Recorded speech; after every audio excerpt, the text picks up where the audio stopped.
किसान भाइयों, आज हम बात करेंगे कि गेहूं की बालियों में जो भी दाने आते हैं तो हमें स्वस्थ दाने कैसे मिले। कई बार आपने देखा होगा कि दाने पतले कमज़ोर रह जाते हैं, टेढ़े मेढ़े दाने आते हैं। शुद्ध स्वस्थ दाने नहीं आने से हमें एक तो अच्छा कीमत बाज़ार का नहीं मिलता है, दूसरा पतले कमज़ोर दाने का वज़न भी उतना अच्छे से नहीं मिलता है, जिससे हमें ही नुकसान पहुंचता है।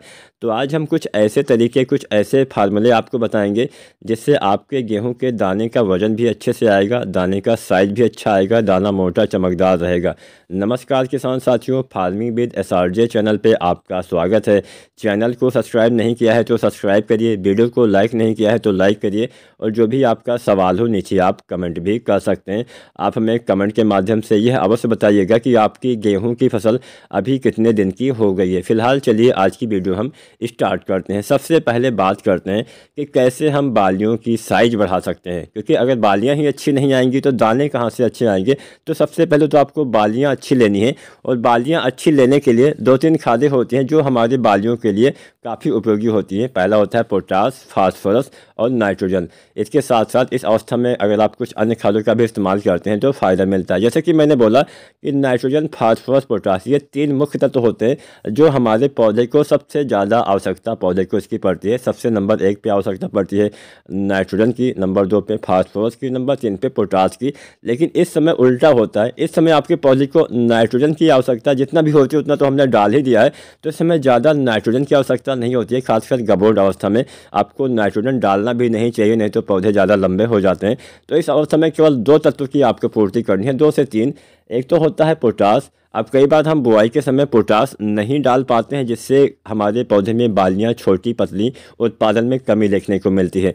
तो पोटास अगर आपने न डाला हो तो एक मैं बहुत ही आसान तरीका आपको बता देता हूँ, बहुत ही कम खर्चे में आप पोटास की पूर्ति कर पाएंगे। तो अगर आपने बुआई के समय पोटास न डाला हो और अगर आपकी बालियाँ अभी नहीं निकली हैं तो ऐसी दशा में आपको लेना है 1 किलो MOP पोटास, साथ में आपको लेना है 1 किलो DAP। ये 2 चीज़ें अलग अलग घोलने के बाद इसका आपको स्प्रे कर देना है।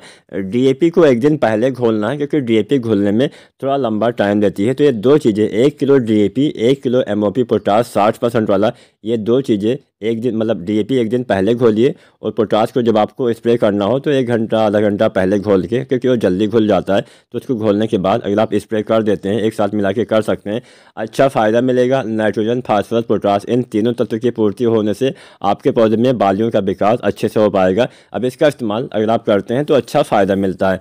अब जिन किसान साथियों ने पोटास वगैरह डाला हुआ है तो ऐसे किसान साथी NPK 0:34 भी डाल सकते हैं।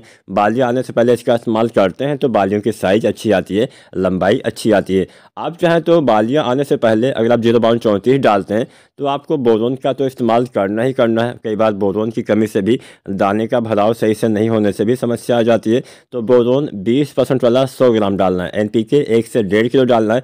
इसके साथ में आपको डालना है 12% वाला चिलेटेड जिंक। बालियाँ आने से पहले अगर आप जिंक का इस्तेमाल करते हैं तो पौधे भोजन, अगर आपने ना इस्तेमाल किया हो जिंक का तो ही इस्तेमाल करिएगा। अगर आपने जिंक पहले डाला हुआ है तो यहाँ पे डालने की आवश्यकता नहीं है। जिन किसान साथियों ने जिंक की पूर्ति नहीं की है वो किसान साथी बालियाँ आने से पहले भी जिंक जो 12% वाला आता है, जो एडिटिया जिंक आता है, इसका इस्तेमाल आप कर सकते हैं 120 ग्राम के आसपास। इसके इस्तेमाल से पौधे में भोजन अच्छे से बनता है, प्रकाश संश्लेषण बहुत अच्छे से होता है।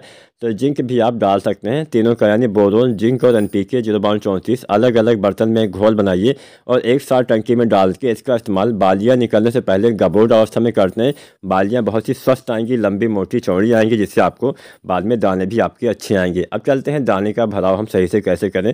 तो जब हमारी बालियाँ बाहर निकल आती हैं तो आपको डालना चाहिए NPK 0050, 50% पोटेशियम, 17.5% सल्फर इस NPK में पाया जाता है। इसके इस्तेमाल से सभी दाने का भराव अच्छे से होगा, दाने में चमक अच्छे से आएगी, दाने का वजन अच्छे से आएगा। यह NPK दाने भरने का काम करता है। इसका इस्तेमाल दाने भरते समय ही बाली आने के बाद करेंगे। तो आपके, अब ये काम कैसे करता है? ये काम करता है कि आपके पौधे में जो भी भोजन अभी तक बना हुआ होता है या फिर बन रहा होता है उसको पौधे के बालियों के दाने तक भेजने का काम करता है, जिससे दाने का भराव, दाने का वजन, दाने में चमक अच्छे से आ पाती है। तो उम्मीद है आज की वीडियो आपको पसंद आई होगी। कोई भी NPK डालिए, 1 किलो से लेकर 1.5 किलो डालिए तो अच्छा लाभ मिलेगा। अगर नमी ना हो तो पहले सिंचाई करें, उसके बाद ही खादों का इस्तेमाल करें। नमी का होना भी आवश्यक होता है, तभी सही से खादें काम कर पाती हैं। तो वीडियो और जानकारी पसंद आई हो तो लाइक शेयर करें, और चैनल को सब्सक्राइब नहीं किया है तो फार्मिंग विद SRJ चैनल को सब्सक्राइब करें। धन्यवाद।